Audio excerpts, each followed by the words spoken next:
Uwamwezi Mugire wamenyekanye nka Bianca mu myidagaduro y'u Rwanda yemeza ko nubwo yongeye gusubukura itangazamakuru n'ibindi bikorwa bye nyuma yo kubura umubyeyi we muri Nyakanga 2024 mu by'ukuri atarakira ibikomere.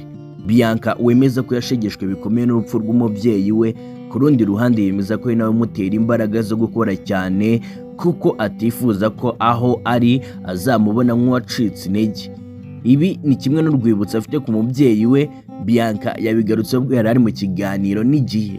Muri iki kiganiro Bianca yemeje ko yashegeshwe n'urupfu rw'umubyeyi we ndetse n'ubu akaba atarakira neza. Ati kuva navuka n'ubwa mbere navuga ngo nababaye bitarabaho, n'ubu mba numva ntarakira neza kuko kiriya ni igikomere umuntu atazapfa gukira.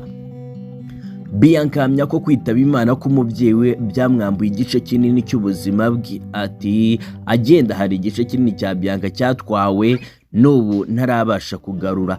Ku rundi ruhande Bianca ahamya ko ikintu cya mbere yibukira ku mubyeyi we ari uko ari we wamuhitiragamo imyenda yambaraga mu gihe yari akiriho. Ati iyo ndi kwitegura ngiye ku kazi ni ibintu bimvuna cyane kuko yari umuntu uzi imyenda nakwambara. Imyenda nambaraga 80% niyo waga yayemeje. Urumva rero iyo ndi kwitegura ngiye ku kazi mpita mubona ari kunyereka uko nakwambara.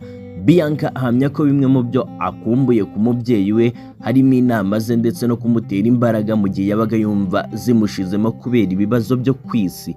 Kimwe mu bintu Bianca ahamya ko bitamworohera nuko umubyeyi we yitabye Imana bari bamaze akanya gato batandukanye. Ati ntiyari arwaye yari muzima, twasangiye ibya saa sita hari ibirori nari ngiye kujyamo, tumaze kurya yagiye kwiruhukira nanjye njya mu byanjye.